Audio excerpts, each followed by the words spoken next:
the real danger for the Ukrainians in the West is not so much a military defeat, but an economic and political collapse that would turn Ukraine clearly into a failed state. Ukraine is a state that has to be entirely supported by outside assistance. And so in this way, you look back and you think, hey, haven't we heard this before? What happened in Afghanistan? What happened in Vietnam? When those proxy puppet governments failed to have proxy puppet governments that were on top of patriot networks, when the money stopped coming in, what happened? Well, those house of cards collapsed. I look at the political circumstances of Ukraine and the economic circumstances, and I say, this is the real danger to the Ukraine in the West is.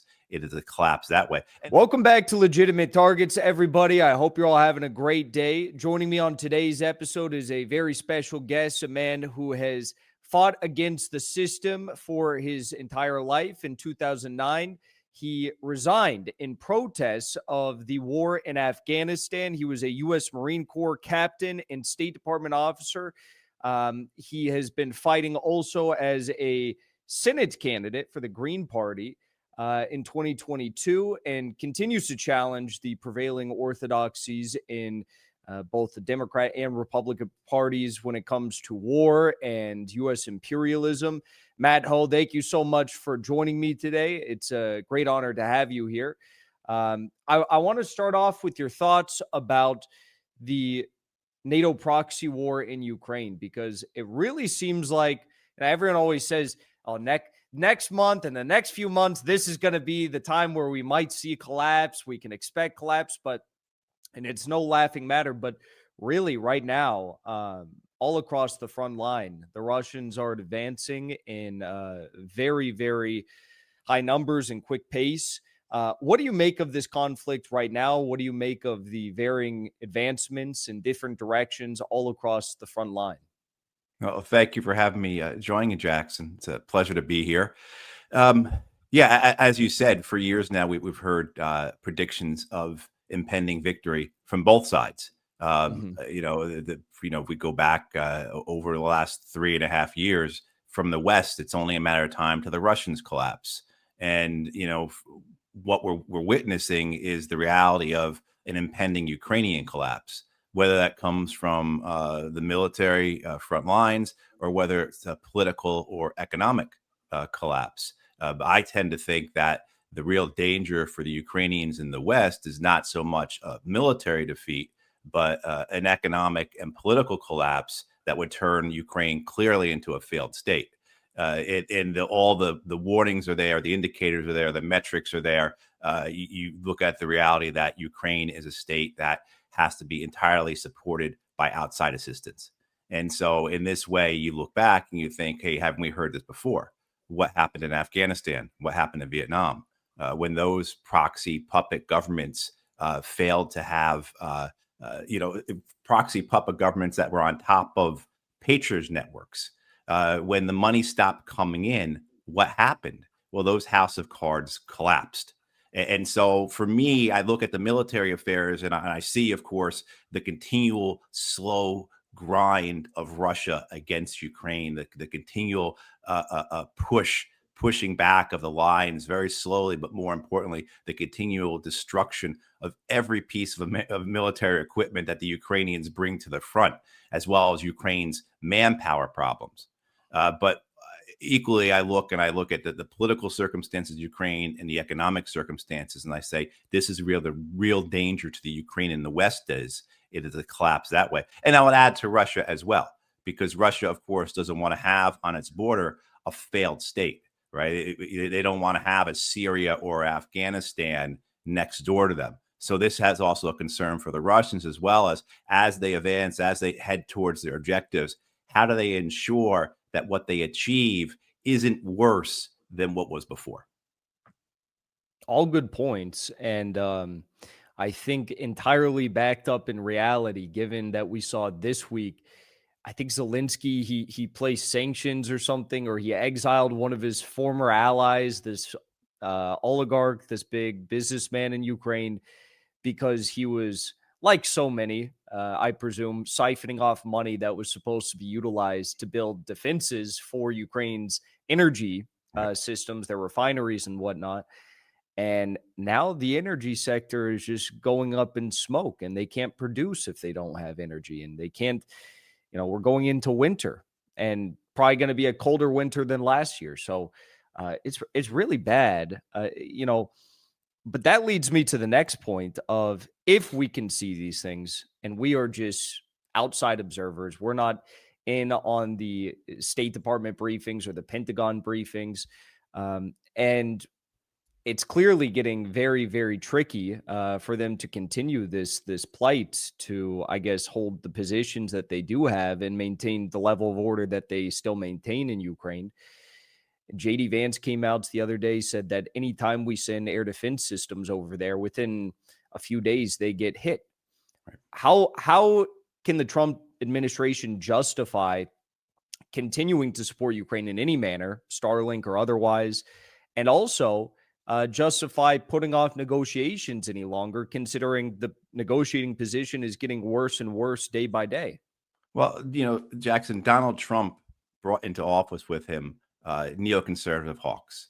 I mean, for the most part, excluding JD Vance, but for the most part, if you look at those he brought in, whether it's Marco Rubio, whether it was Mike Waltz, Pete Hegseth, Scott Bessent, the men who fill out his cabinet in the positions that involve foreign policy, these are neoconservative hawks. And these are men who want victory over Russia. Victory over Russia for imperial reasons, victory over Russians for Russia for latent American neoconservative. These are men who just simply didn't grow out of it over the last 20, 30 years of American disasters overseas.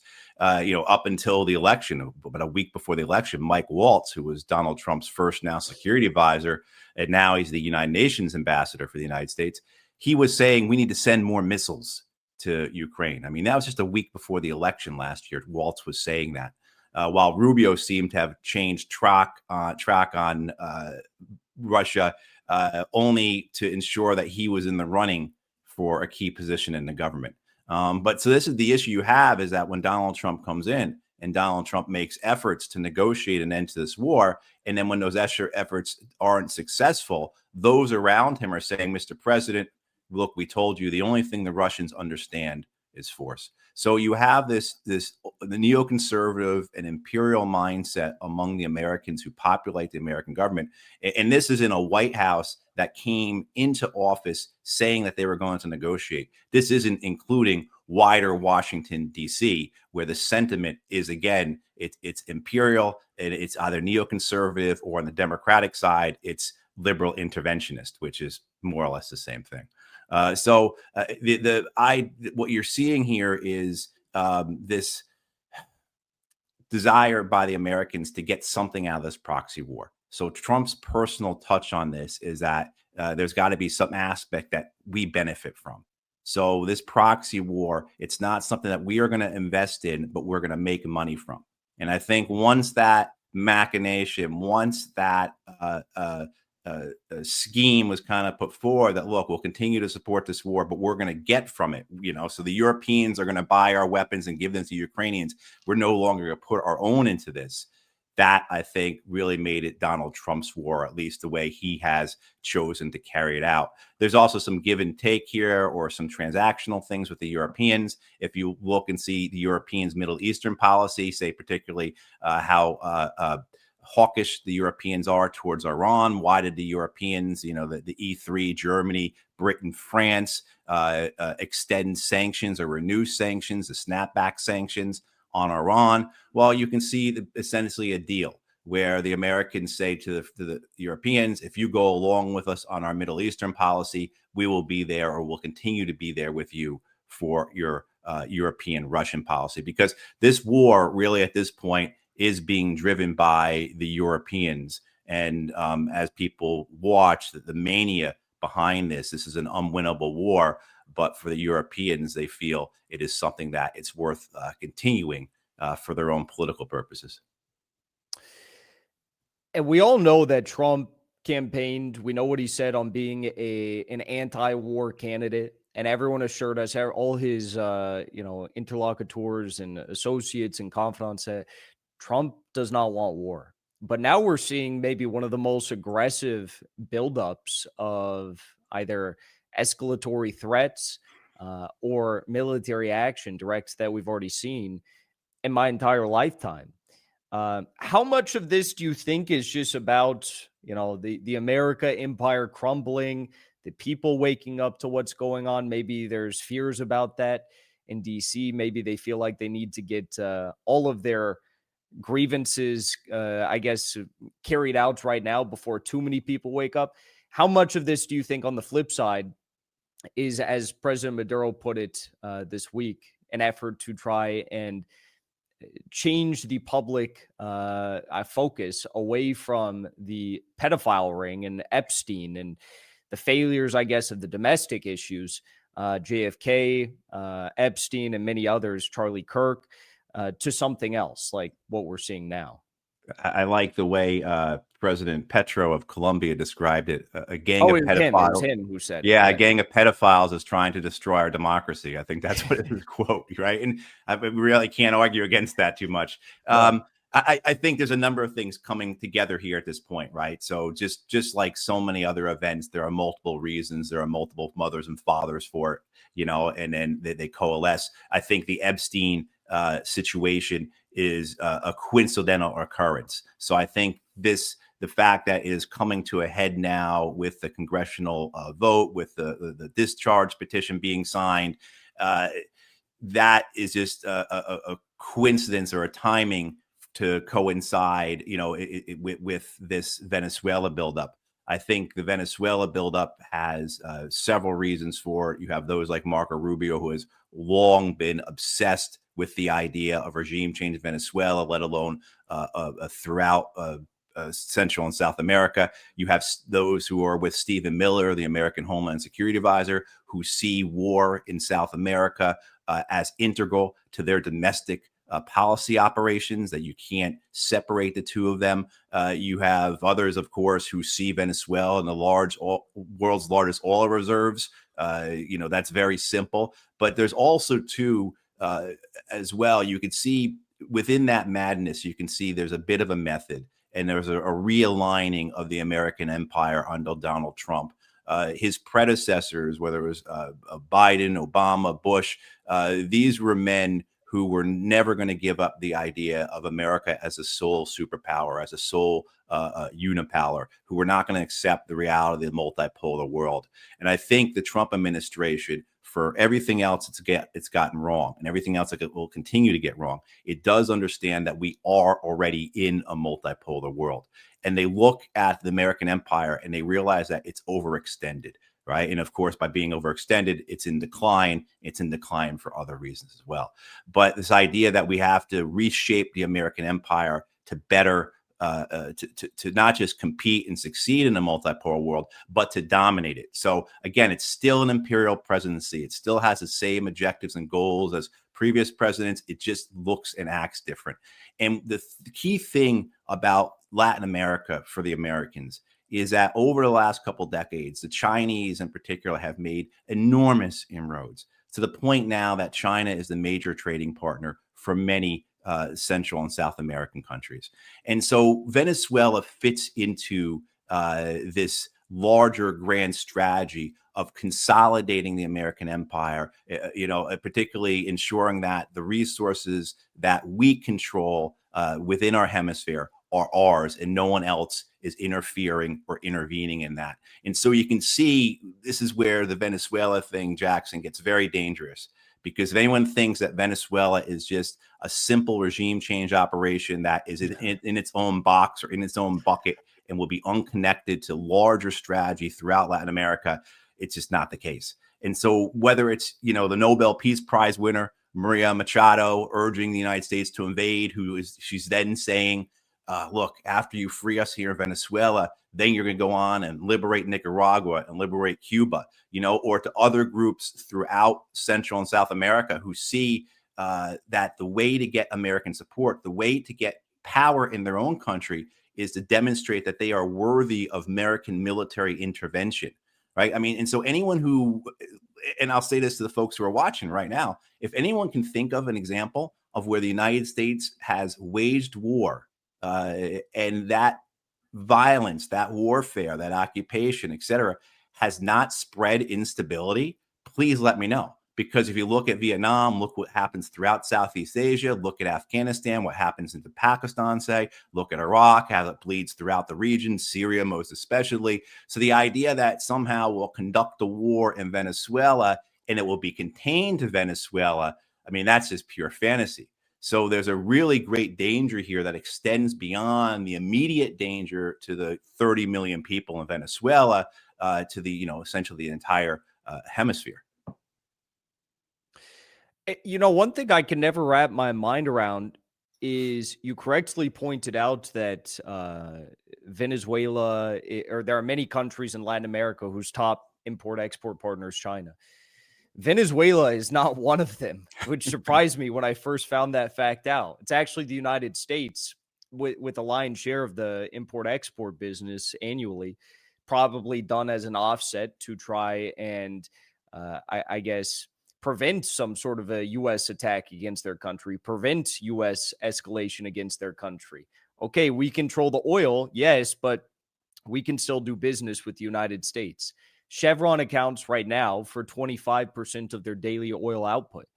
And they have that through the graces of Trump, allowing them to evade sanctions, essentially. But why is that not enough? Like, why can the United States simply not do what China does and say, we want to have as many partners and control across the world as possible?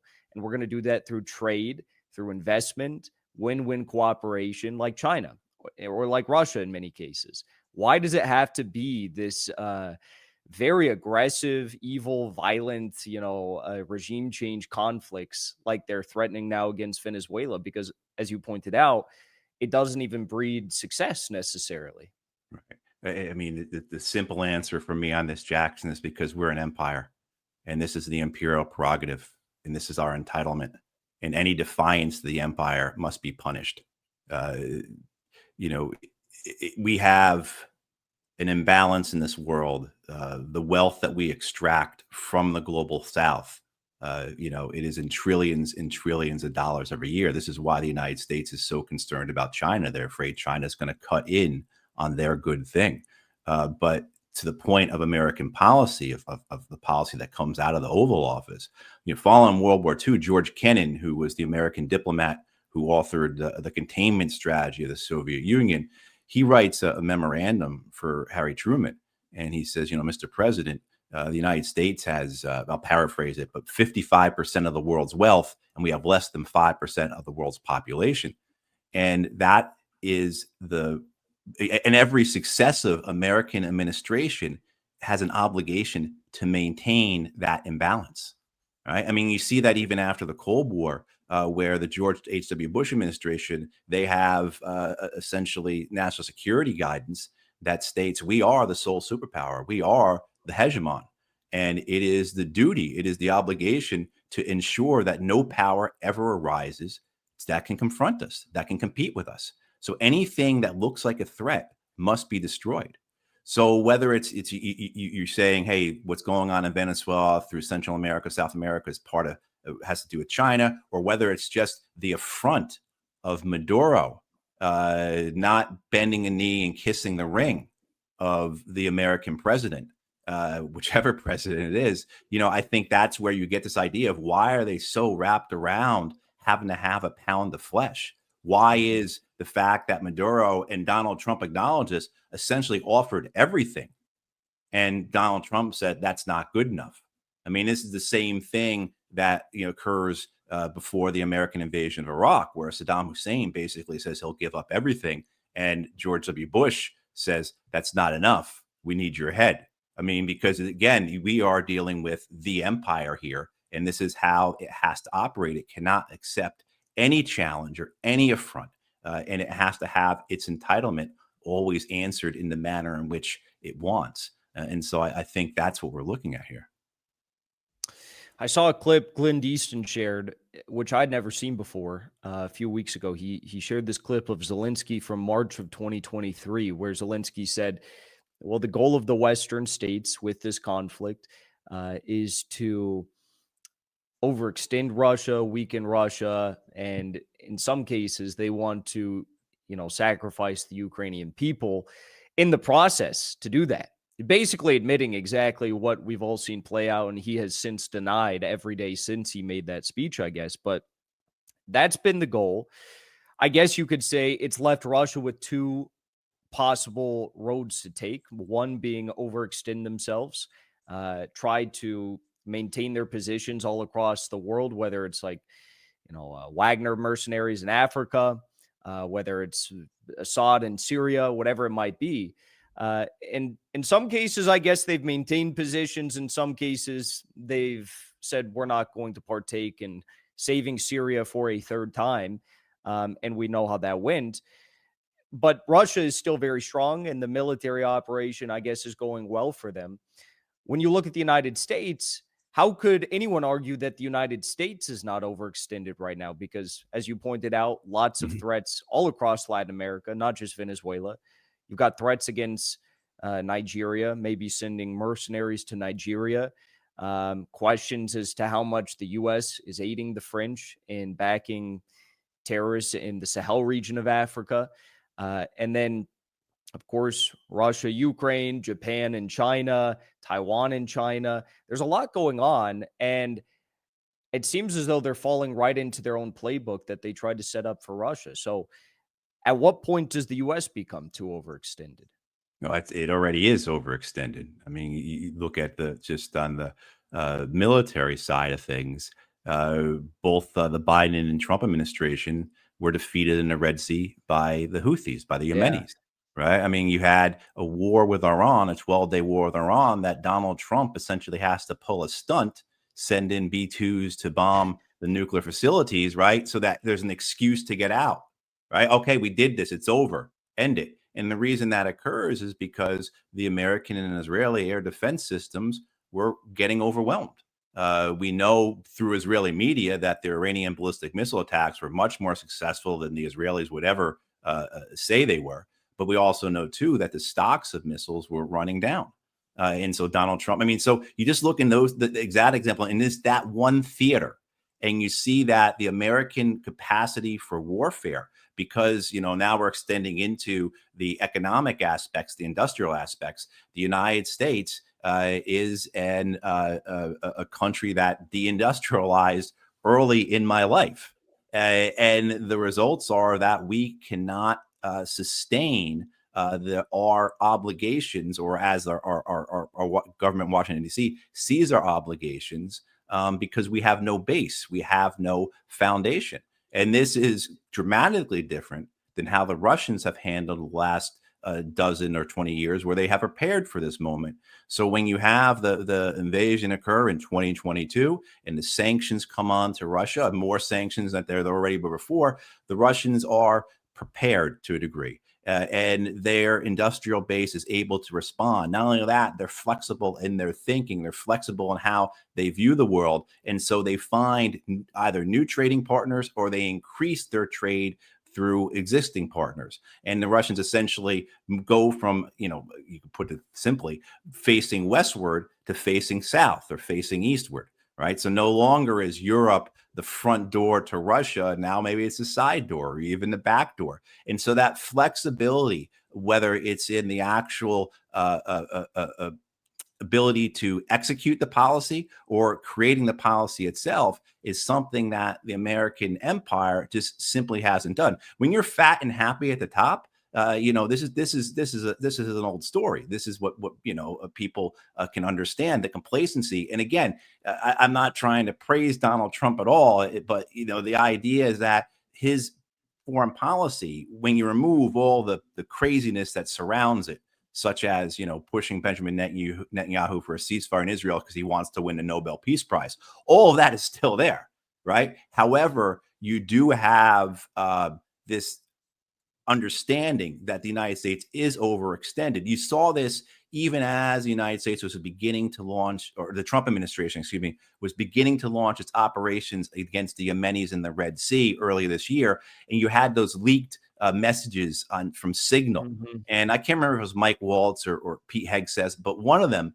makes the argument of, why are we doing this? only 5% of our trade comes through the Red Sea. This is not important to us. This is not a national interest that we should be waging war. But there's still the inertia of the empire that continues such things. And we can see it right now because the UN Security Council is looking to put a resolution in place with regards to Gaza that would essentially establish the United States as the colonial administrator of Gaza.